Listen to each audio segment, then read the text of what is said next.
Well, hello everyone, and welcome to episode 6, definitely 6 this time, of Therapists in Conversation.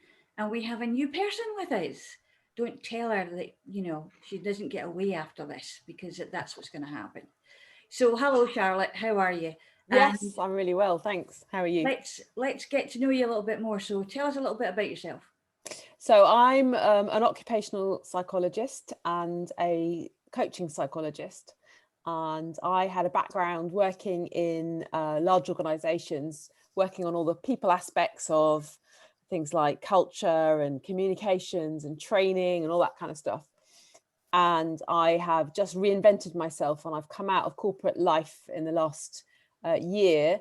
And I'm now setting myself up as a writer and full-time coaching psychologist, and have been running a project interviewing 100 people going through transitions in their life, which I think is why you've asked me on today, because a lot of the stuff I found from those interviews, so it was 72 hours of interviews, a lot of that was about resilience, how you get through kind of real transformations in your life. So yeah, that's a little bit about me. So I'm not actually a therapist, unlike all of you good folk, but I am a psychologist, so I'm in the same sort of stable.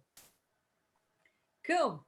Okay, so let's tell everybody again who we are. So let's start with the only man in the room, Dave. Why have I got to go first? Okay.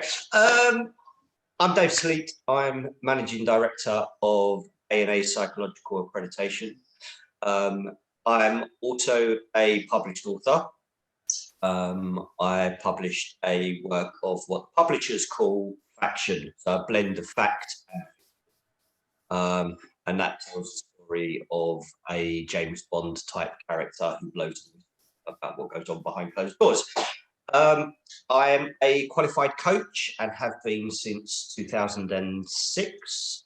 And I've also released The Psychological Hive, which is the culmination of 20 years worth of research around the most successful companies and the most successful people on the planet, and what are the elements that exist in both those groups of organisations and people. And the lovely Vonnie. Well, I'm a private practitioner, qualified counsellor. I've been in private practice in London since 2003. Thankfully, it's always thrived for me. I must do something right in there somewhere along the way. And in 2018, I got diagnosed with colon cancer, currently in remission. That meant that I took a whole year basically off of the private practice to get through that. Circumstances meant that I'm quite political in the world of therapy. Combination of the cancer, time off, meeting Dave Sleet as a coach, and we decided to create an accreditation organisation. So I'm now CEO of an accreditation organisation, as well as still run the private practice. So that's me. Thank you. Trudi? I'm a Reiki master and holistic practitioner based in sunny Wiltshire, or not so sunny today, offering you the chance to rebalance your body through Reiki and natural non-invasive healing methods. Thank you. And see, I don't always get you to go first. Angela.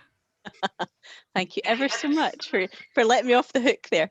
I'm Angela, and I'm a health kinesiology practitioner. So a little bit like Trudi, all about the balance.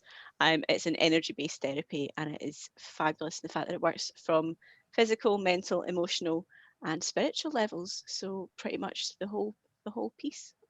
The whole shebang. The whole shebang. And absolutely. me, of course, I'm a shamanic consultant and practitioner, NLP and Erickson hypnosis, among other things. Keep it all under my hat. But I do like to tell stories. So tonight, what we're going to be discussing, hard on the heels of last month, which was the power of belief, we're going to talk about resilience. Now, at the moment, I think resilience is something that people are actually showing, but don't really know what they are showing and how much they've got. And I found this little quote that I love, basically because it was by somebody who I was totally in love with when I was a teenager. And so see if you can guess who this was. Be like water making its way through cracks. Do not be assertive, but adjust to the object, and you shall find a way round or through it. If nothing within you stays rigid, outward things will disclose themselves. Empty your mind, be formless. shapeless like water. If you put water into a cup, it becomes the cup. If you put water into a bottle, it becomes the bottle. You put it in a teapot, it becomes the teapot. Now water can flow or it can crash. Be water, my friend. Any takers for who that was? Well, I like that idea. And I like that idea because it's about the fluidity of life itself. If you think about what water represents, it represents 60% of our actual body. So the ability to be fluid with our feelings and our thoughts and work at accepting things when it's out of our control is where I get my own personal resilience from. A personal self-awareness that says, can't control that, but I can control this. And as long as I can control this, I'll get back up with everything that's thrown at me. Yeah, I mean, I did earlier on, I thought I may as well do some homework and look up what resilience actually means. You And- did homework? I didn't get the memo. I'm sorry. The dog ate it. I did the homework. The dog ate I'm it. always doing homework. Everybody's doing homework these days. Can't Well, get that's away very from the true. homework. So resilient for a person or an animal is able to withstand or recover quickly from difficult conditions. Substance or object is able to recoil, spring back into shape after bending, stretching, or being compressed. Now, in the surgical sense, we would call some suture material resilient because it has memory, so it always goes back to its original form. But basically, it went on into Latin stuff about past participles, and then I slightly got confused and decided to stop, and my resilience ended there. So I just went to the dictionary and got one line. I didn't go down the Latin route. well, you know me, I love a bit of Latin every now and again. But what's helping with my resilience at the moment is I'm learning Italian now, so Latin's in there. So that quote actually came from Bruce Lee. Huh. And he was not just a martial arts artist, but he was a philosopher as well. Mm. And he was very resilient considering where he came from in Hong Kong, Kowloon. And he was also a champion cha-cha-cha dancer. Really?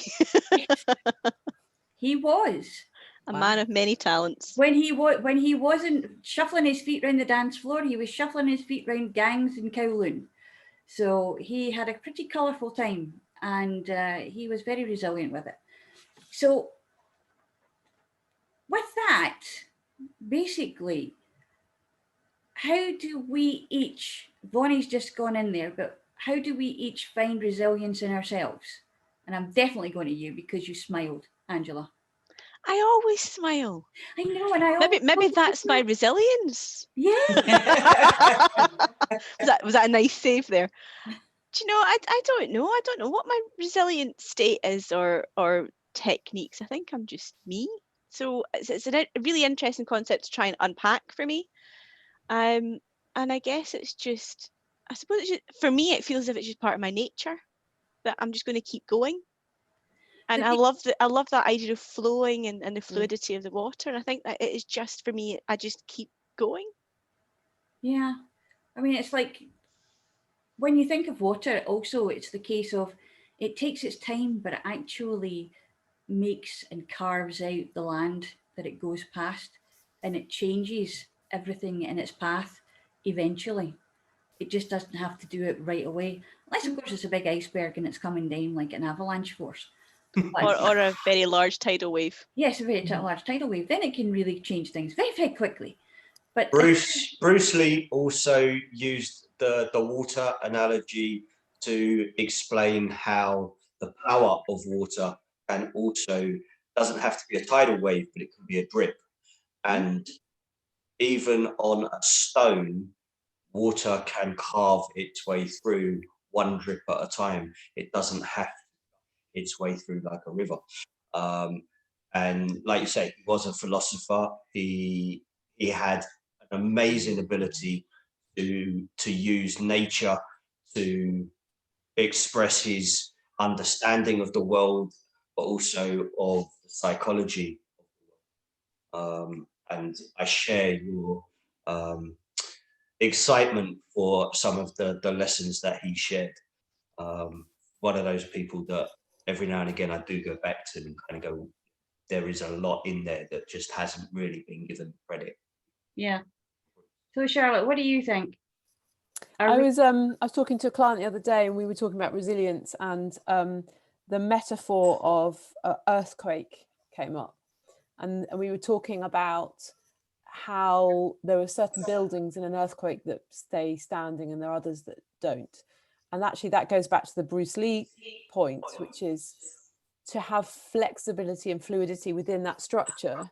So if you have a building that has built in it some movement, when the earthquake hits, it will be left standing. Whereas if you have a building that's incredibly rigid and has no movement at all, that's the one that tends to kind of shift and then crack and then fall. And we were talking about this concept about how you can be fluid in your life and fluid in the way that you tackle your problems. And Leslie, you may remember in the presentation I did 2 weeks ago, I talked about one of the key things for me was one of the interviewees that I spoke to was a Nigerian woman, and she had been an engineer for years and had always had this kind of project plan mentality of, you know, everything's very solid and structured and predictable, because she was doing these enormous projects of, you know, multi-billion pound or dollar projects. And she realized that this wasn't helping her in her life. And actually what she's now become is more fluid and more kind of, she meets opportunity as it comes up to her, and she's much more fluid and flexible. So there's something about, and I'm not very good at it. I'm not very good at it at all, and I'm trying to get better at it, but having a plan, but letting kind of life, being flexible enough, like the building in the earthquake zone that has some strength and some structure, but does allow kind of shift and movement. And that's, you know, I was working with her, but definitely, you know, sometimes I think we do coaching and psychology stuff for ourselves, don't we? Because it was a note to self. I need to do much more of the meeting the kind of the universe as it comes up and going, okay, fine, let's change the plan, let's make it different, you know, and not be quite so rigid. So that's what I would say in terms of what's happening for me at the moment around resilience. Yeah, I think that the universe tends to do that, tends to send us our mirrors in order to allow ourselves to learn as we teach. Or as we move, then we have to reactively and responsively move too. Trudi, you were doing some resilience earlier on, weren't you? Yes, I was. I was thinking about that. Yeah, so I think being a single mum and being a mum has taught me a lot of resilience and a lot to just go with the flow and just allow things to just be. Sometimes you will be in the right place at the right time, and you just have to trust it and hopefully work your way through it. So yes, literally 30 minutes ago I had a completely different place on. So we managed to still be where we need to be, and just good to go with it, I think. So do you think that resilience is something that we're born with, or is it something that we can actually learn to have? Does it have to be in there with our genetics, or can we actually learn to have it? I think it's a bit of both. I think there's a bit of nature, and I think there's a bit of nurture. What do you think, Trudi? I think it's very much that you are born with a certain element of something, but you'll learn how to deal with things in life, and you'll learn how to adapt and adjust and go with the flow more.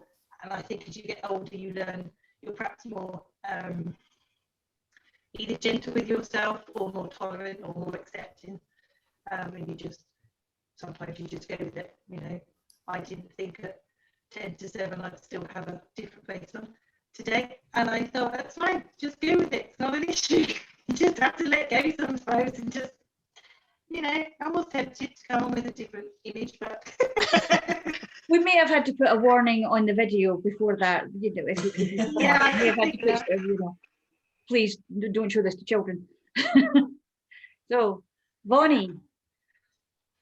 Well, I would wonder whether or not it arose from the instinct of survival to start with, because the instinct to survive is actually built into, if you like, resilience. You know, as we grow and survive, and we recognise what we've been through, that self-awareness can help us actually really appreciate the resilience we've actually got, because we've all gotten through a multitude of different traumas. And when you fully appreciate what those traumas are, you can actually step back and think, actually, I can bounce back from this.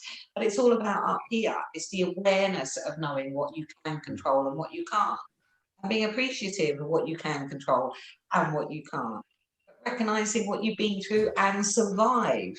And you're still here. We're all surviving and being resilient about a world pandemic. Can't get more resilient than going through what we're going through, reminding ourselves daily that we're actually surviving it because we're here physically. Yeah, I mean, when we take it right up into the clouds perspective, as a species, we are jacked into resilience, because that's how we managed to get to be the most wonderful species that we are. Yeah. All over the world, like a virus. There are those that will say the human species is the virus on the planet, and when we look at viruses, they are the ultimate survivor on every planet that we've ever understood. They are the entities that exist far longer, far deeper, far stronger than everything else.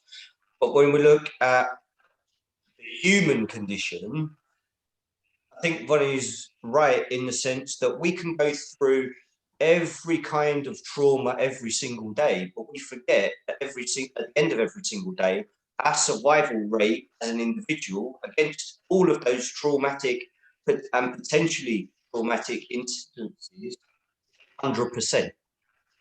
And we forget that we have 100% survival rate at the end of every day. Yeah.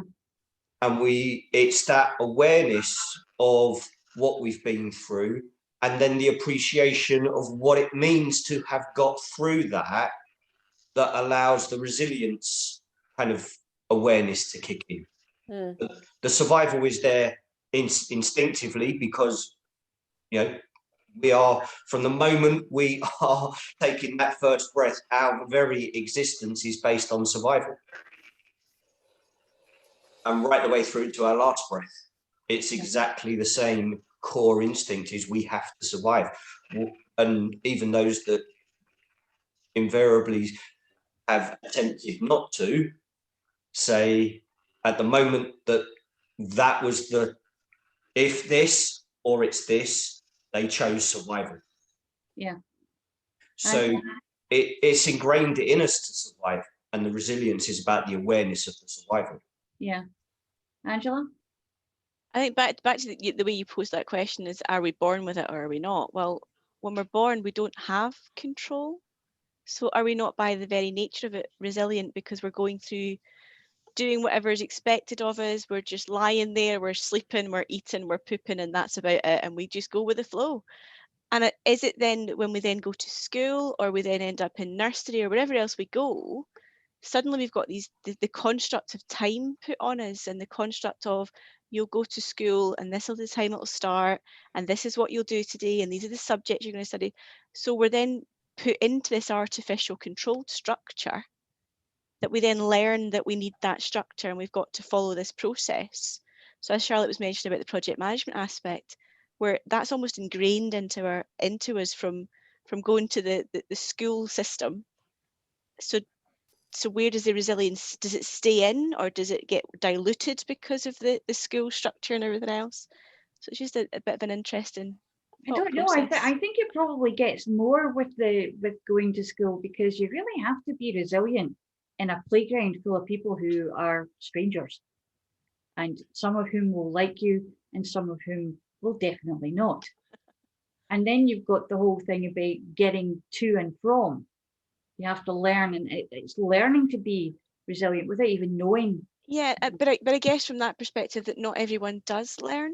So some people find that situation of being in the playground with all these people that maybe don't like them, and they respond differently to maybe somebody else who sees that and just gets on with it. So it's that artificial framework Mm. of trying to grow a youngling into something that fits with all the other younglings. And rather than the instinctive survival, understanding, acceptance of the world around them, it's a time constraint of you've come into this system now.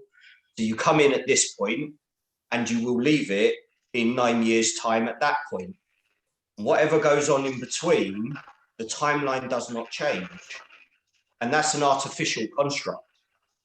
So the internal resilience of the individual to cope with that insertion, if you like, is where you get that imbalance. Some people will go, okay, fine, this is the framework, this is the sausage machine I'm in, and I just go through it. And some people will go, no, this isn't where I fit. I'm in the wrong place at the wrong time with the wrong input and the wrong ingredients being put in, and it doesn't fit. And then the system goes, well, it's you that's broken because this is our system and we've done this for 200 years. So it can't be us that's real. Interesting though that schools in England only go for 9 years. I didn't know that. I'm sorry, I'm just joking. I think a lot of it is about the understanding. When you are taught about your resilience, when you learn to appreciate what you've been through, and often that takes somebody sitting in front of you to point out all those changes that every individual has been through from the moment that they are born, through school, through dealing with other people, through nursery, through every single change that they don't necessarily appreciate is an attempt to build up that resilience.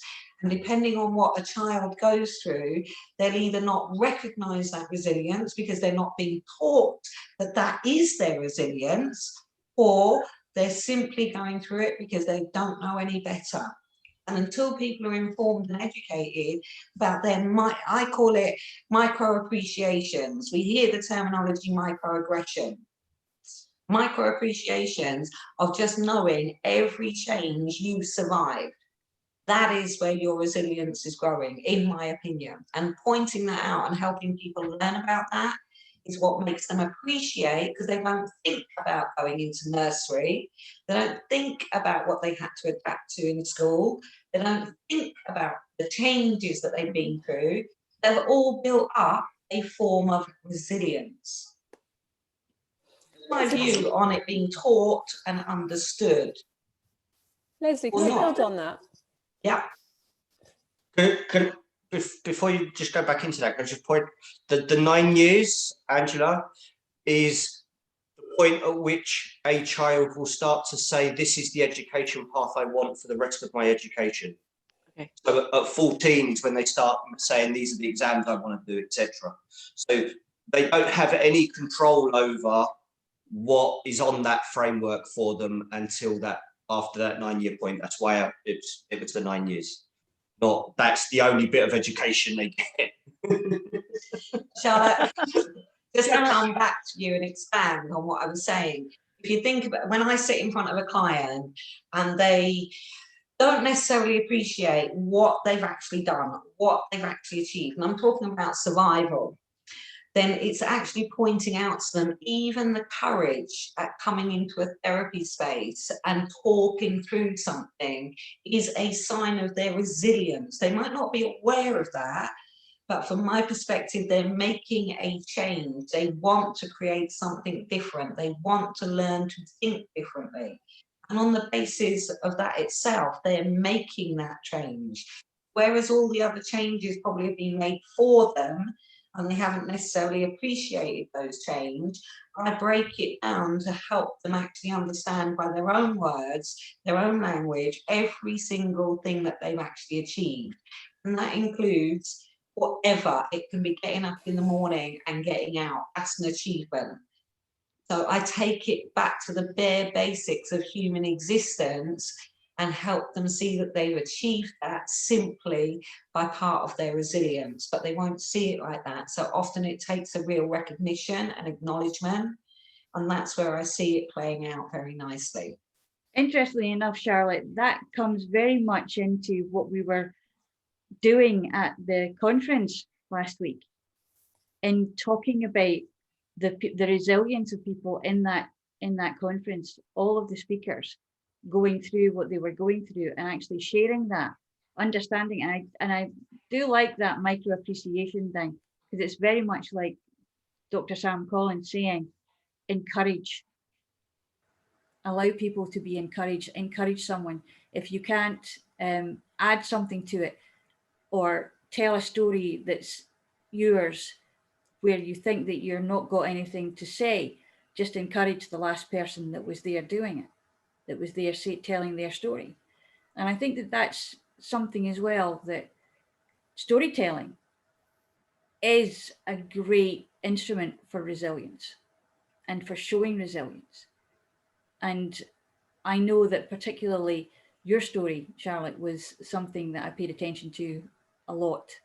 And but also seeing the amount of women in that summit who from all over the world, coming from places where, to be quite honest with you, the word resilient, it's a miracle in a lot of cases, that what these women have been through, what they're still going through, and they are still actually standing up and opening up their mouths and talking about it and telling people and telling the world. And I think that that is something where we tend to get lost a little bit, because like you say, Vonnie, we don't actually talk about how we're resilient because we don't actually recognize it.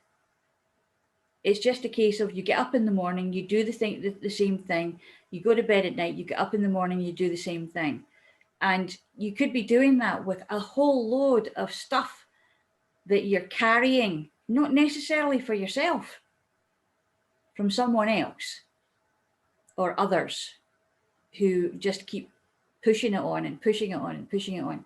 And I think that basically what I would like to know now is, when it comes to, you've already said, Vonnie, about what you do with your clients, but what else can we do when clients come to us in situations where they have no idea of how resilient they actually are? How do we open their eyes to that in kinesiology, perhaps, Angela? Way to put me on the spot. I think for what I do with kinesiology, it's not a verbal therapy. So it's not necessarily something I have to open clients' eyes for. And all the answers come from within themselves. So I don't really direct my clients to come up with thoughts and constructs and understanding that. They're doing it themselves. But it's getting them to understand that's going to happen. That it kind of falls into the realm of belief again. Yeah. What you can believe that you can do, how resilient you believe you are. Yeah. So it's not a concept I bring through and explain to the clients in any way, shape or form. It's a case of we work, as our tutors all keep telling us, we work the menu and we trust in the menu. And it is just a case of each client's body chooses what we're going to do next. And if resiliency comes up in there in some keywords that they're picking up, then that's great. But otherwise, it's just a case of working through whatever their blockers are. And actually, in turn, that makes them realize probably how resilient they are and how they're getting through life, and that the stuff that's been thrown in their path is an obstacle to overcome or to get through. And it's not, well, I can't go that way, I've got to go back. And it is just moving through the blockages.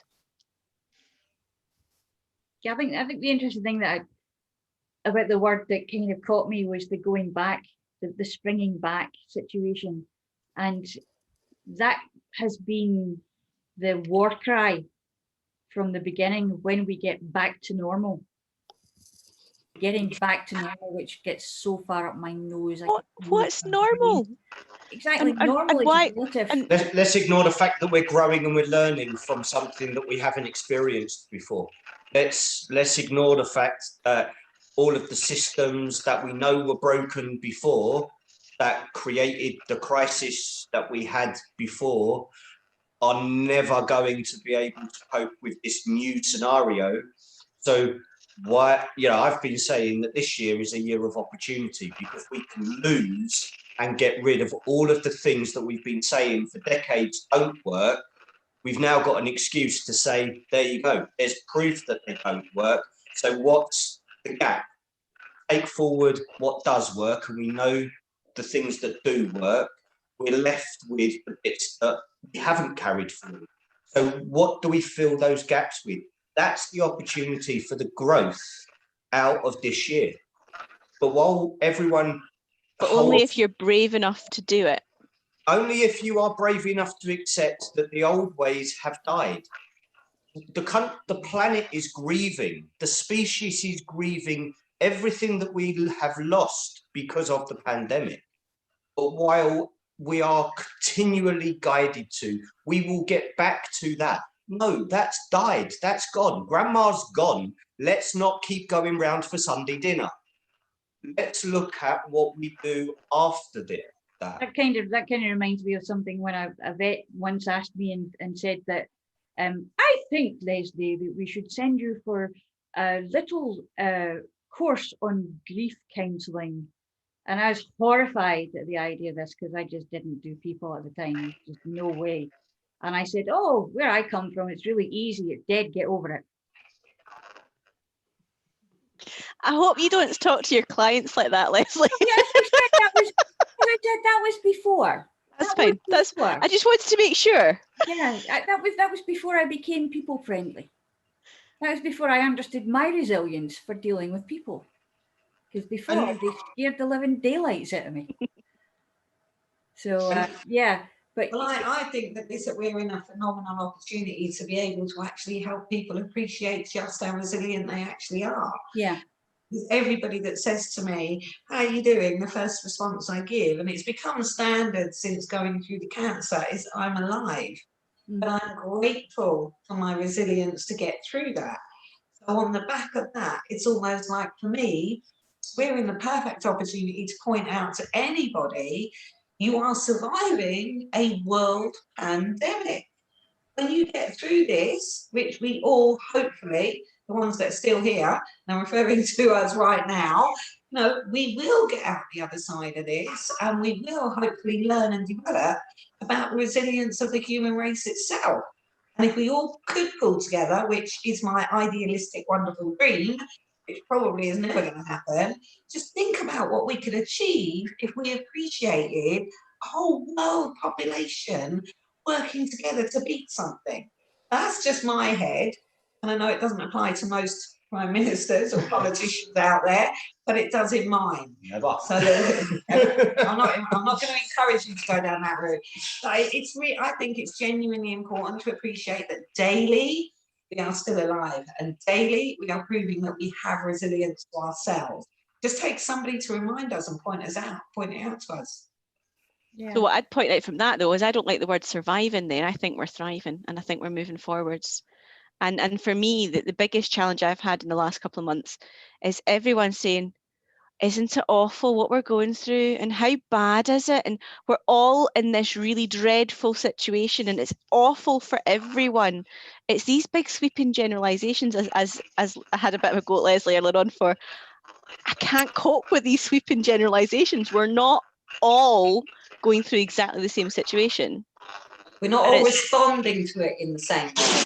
Yeah, so it's sorry, the dog sneezed. The dog sitting behind us and sneezed. Sorry. You're absolutely right, Angela.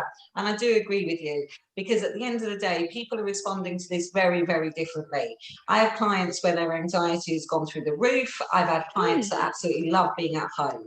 So you never ever know. I think it's really important, and I do appreciate where you're coming from. Comes back to Leslie's point. Comes back to flexibility, comes back to resilience, comes back to your self-awareness, and comes back to appreciating we're getting through something.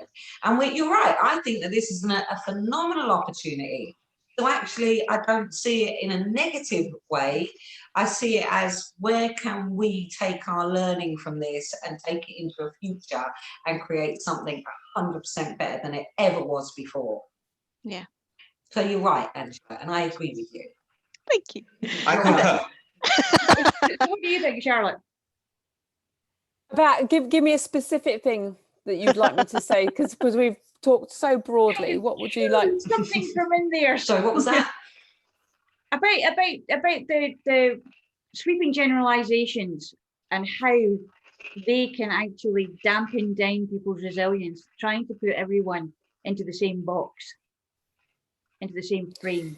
Yeah, I mean, I think that we're all facing, it's impossible to know what's going on in someone's life on the inside, on the interior, because we've all got our own crosses to bear. So Leslie, you know a little bit about my journey. So my husband's got terminal cancer, and most people that meet me wouldn't know that because we're talking on a superficial level. So it's very hard to know what anyone's going through at any time. So it's very difficult to use a sweeping generalization, as Angela was saying, that the pandemic is dreadful for everyone or that it's amazing for everyone. We've all got individual things that we're struggling with.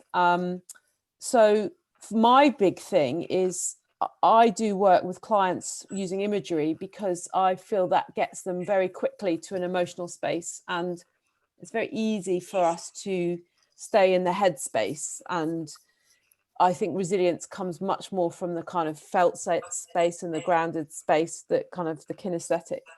So one of the things I will do with individuals is to help release what their kind of inner feelings are using imagery. So I use my photography particularly. And in that way, you can get very, very specific to Angela's point about generalities. I can't say the word. You can get very, very specific very quickly to what is the core of someone's strength. So one of the exercises I do is to ask people to think of their strengths in terms of their skills and capabilities, but also their behaviors and personality. And they pick an image that represents that strength of theirs. And it can be anything on my pack.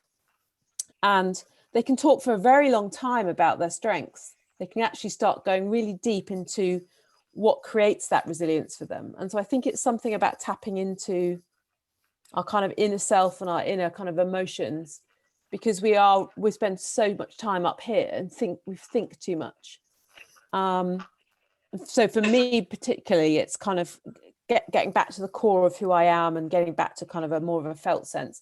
And I do that also a lot with exercise, and there's a lot of evidence that looks at being out in the kind of the out of the built environment into landscapes. There's a lot of work that's been done on blue-green coaching, which I'm sure you're all familiar with, that impacts the stress levels, it's the cortisone levels, the neuroscience. There's a lot of evidence that says the Victorians called it green therapy. Yeah, exactly. And you've got, and it's all very popular, kind of all this kind of gong baths and stuff, and kind of being out in the trees and doing kind of therapy out in the trees.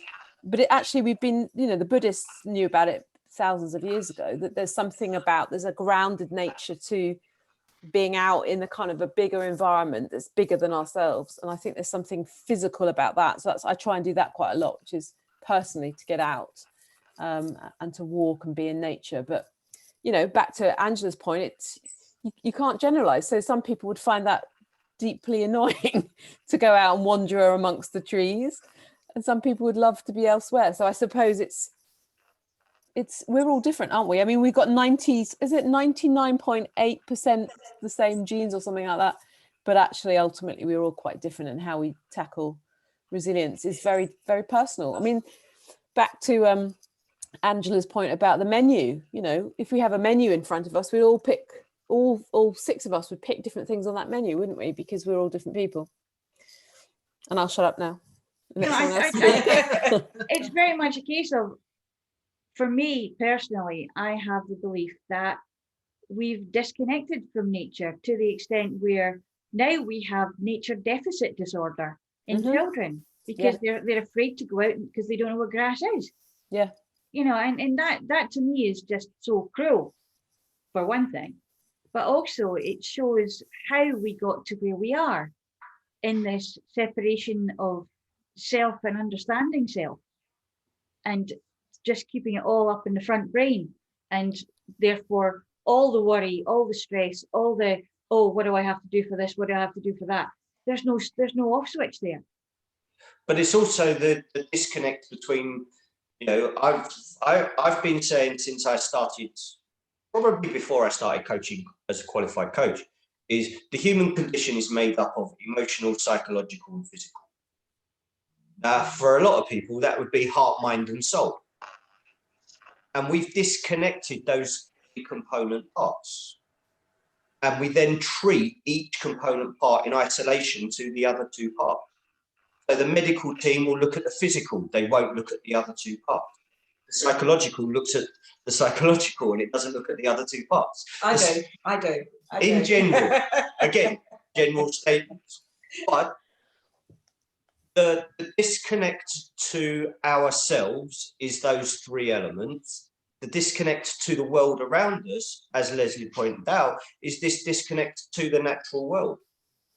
And when we've disconnected as individuals, because the frameworks that we've been given, as Angela was mentioning, around the education system coming in and saying, right, you do this, then you do this, then you do this, they reinforce those disconnections. And then you have a situation where we're telling young people, don't go out because it's dangerous out there, stay inside. Only the danger was always inside. The danger was always more inside than it was ever outside. And Danger has always been there, though. Danger is always there, no matter where you are, inside or out. In fact, more accidents happen in the home than anywhere else. But at the same time, even forget this little micro-terrorist that's going around at the moment. We go outside, there's still tetanus in the ground, there's still smallpox, there's still polio, there's still all of these killers out there. And we've been wondering about for decades, hundreds of years, not even worrying about them, because we have been there and done that and seen it. And we've got something that we can deal with it with, because, you know, we have vaccines and things that we now know are there. Have evolved, and they've evolved over decades and decades. Yeah. And when those conditions first emerged, as terrifying as they were for the people at the time, they didn't have 24-hour news. No, they didn't, which was probably a blessing for them, because basically they were in their units, their family units, and their village units or their town units, and they were just getting on with it and dealing with the symptoms as they came. And there was a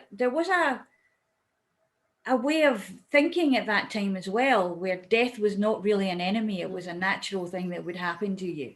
And it's something that, again, we have so disconnected ourselves from, the idea that death is actually something that will happen to us all at one point. And again, that comes down to resilience, doesn't it? We got to a point as a species where we want to be able to control the facts of life. And we don't have control over every fact of life. We cannot stop death. And the fear that, you know, we've now got a pandemic that is more virulent than we've experienced before. Personally, I don't think it is more virulent than we've experienced before, but I think it's more virulent in the modern age. Yeah. Well, it's virulent if you're talking about memes, if you're talking about, you know, 24-hour news. If you're talking about news and data and information, it's much more virulent. But if you're talking about actual the virus itself, it's less. Yeah. But we can't get away from it. Yeah. I've been trying to have a bit of a news embargo. Yeah. But I get sucked back into watching the news. Well, actually, I get most of my news from Angela. I don't know how you do that, because I don't pay attention to the news. You were the one who told me that South and North Lanarkshire were going into lockdown. And I was like, really? I hadn't actually noticed. The entirety of my news is I've got signed up for the news blasts on my phone, and I get like 2 lines every now and again. That's it. It's healthier. So Trudi, you're kind of being in the corner there. So what do you and the elephant think? That beautiful elephant, and those big, beautiful big elephant ears. Yeah. Be a nice grand elephant and just stroll around the nature would be lovely.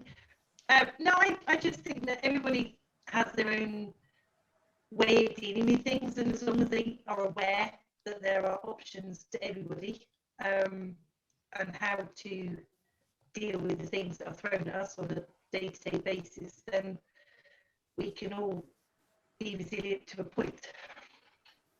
And I think it's always nice to give people the positives and avoid the negatives, because what's the negative going to help you with? I could go all Eeyore on you there, but I won't. So We could also talk about the programme we're doing just now, Leslie, where we're finding it strugglingly negative. yeah, So I think there's a place for both, but there needs to be I balance. I agree. I think the problem is if you're on a seesaw, and then this is the challenge with positive psychology, that the whole positive psychology movement was in contrast and trying to sort of counterbalance the fact that psychology for 100 years has been all about what's wrong with somebody, and the positive psychology movement was all about kind of rebalancing it. And I think it's gone a little bit too far the other way, which is, we have a rainbow of emotions and they all bring something, and you cannot be happy unless you have spent some time in this place of sadness. Yeah. You cannot be joyful if you've also spent some time in the place of depression. And actually we are made up of all of these emotions, and if we try to get rid of them, and even so, like the DSM, which is the American book of all of the mental health issues, so it comes out every year and it kind of grades all the different types of mental health issues that you can have. A few years ago, it started including shyness as a mental health issue.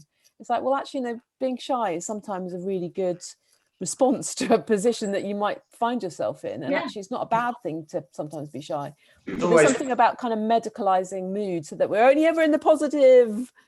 And actually, it's also worth bearing in mind the DSM is sponsored and by pharmaceutical, big pharma. By pharmaceutical. Yeah, of course it is. And then when they came up with this diagnosis of chronic shyness, then of course, what is there in chronic shyness? Here's a pill. Yeah. And ironically, if you think about it really logically, we can't be okay and happy all of the time. So everything is relevant. So it's almost like, depending on the context of the situation, if I think about the word confidence, for example, I can be confident in what I do with a client, but put me on a 747 and ask me to fly it, my confidence of flying that is going to be not there. So it'll take a back seat at that time, because it's appropriate to take the back seat. Doesn't mean we lose it. We just mean that something in an event has taken place, and whatever feeling is there for that event will come forward, and whatever we might not feel in another way will go backward. So it's almost like in that water example, which is really, really why I like the example, because it really shows the flow of emotions, and every emotion is appropriate to have. Well, of course, because we're structured to have those different emotions. I once wrote a blog called The Big Idea, and the way it goes, the blog goes is the big idea is there is no such thing as the big idea, because we're always searching for the one thing, the panacea that will fix everything. And I gave an example in that blog of if you were asked to come up with one meal that you wanted to eat for the rest of your life, what would that one meal be? Well, we can't choose that because we don't want to have one thing for the rest of our lives. And it's the same with emotion, right? You can get stuck on this rainbow of emotions. You're allowed to get stuck in one place. What would you like? Well, I don't want to be just joyful for the rest of my life, because that will get really wearing for everyone around me. And I'll end up with no friends if I'm constantly up. So I'd like all of it. Say again. It's having a point of reference. I can remember when I was having my final time trials on the running track, and an Olympian said to me, until you appreciate what it feels like to lose on the track, you are never going to truly appreciate what it feels like to win. And I was winning at that point. I was winning every time I put on running spikes. It's about that point of reference of the negative, so you then can go, that's just how positive I am at this moment. And like you say, it's that balance on the seesaw. Everything comes down to balance, but connectivity within that. Because if we can be resilient about absolutely every experience we've had, but if we've got no point of measure, degrade those experiences, Mm. we will always be. I was just going to say that it kind of strips the idea of resilience away completely if you stay in one state at all times, because you will never experience. It's like, I don't know, when you're trying to explain someone to something, or something to someone, even. I'm backwards today. So I've been backwards for a Just long time. today. Not just today, darling. No, not just today. But it's one of those things that until you have a point of reference, your focus is going to be on what you know, what's familiar to you. And that's the only way that we can say about resilience. And there's so many people, particularly in our sphere of therapy, like Reiki and the energy working situation that go on. And you'll find that they're all up there and they're trying to stay up there, and they're all, you know, totally in the light, always in the light, will not even talk about how anything can be close to negative, close to in the shadow work. And yet, if they're always up there, how can they help anybody who's in the shadow? Because they won't come down to help them. Because and dragging them up by force doesn't work either. Yeah, No. And the shadow is just as important. It's the yin and then the yang. Yeah, definitely. The shadow can inform the light, and the light can inform the shadow. That's the whole thing. It's definitely, and we're back to Bruce, the yin and the yang. And it's, as Bruce said, you cannot have a shadow without the light. Yeah, you must have both, because basically, as I was slightly rude, shall we say, when yeah, I don't know why, because you know, I'm going to tell you something that you probably didn't know. When I was at school, I was very, very shy. I wouldn't say boo to a goose, never mind anything else. And then I started working with men at a zoo, and it all changed. But anyway, totally lost what I was going to say there. But basically, Is that for this episode? Yeah, that's for this episode. Yeah. That's for this episode only. And it's one of those things that when we start and we're looking for the perfection, we forget that actually every moment is perfect in its own, because every moment is there for us to learn, for us to experience. And that's why we have tears that are different chemical build-ups and makeups for each emotion that we have. They're all chemically different. And there wouldn't be like that if there wasn't a necessity for them, if there wasn't a reason to allow the water to flow from our bodies in a way that actually takes us where we need to be, so that we can emote our feelings, so that we can emote and be going forward. But again, we need to find a balance, and that's why we are all together here helping one another to understand, and helping our clients to understand that staying stuck in one place is not being fluid, it's not useful. But also running away from things is not useful either. So I'm going to wrap it up for the night. Thank you very much. And thank you all for coming along. Thank you. And we'll Thank you. hopefully see you again next month. See you next month. Thank you, Thank everybody. you. Lovely to see you, Trudi. Nice to meet you, Charlotte. Thank Angela.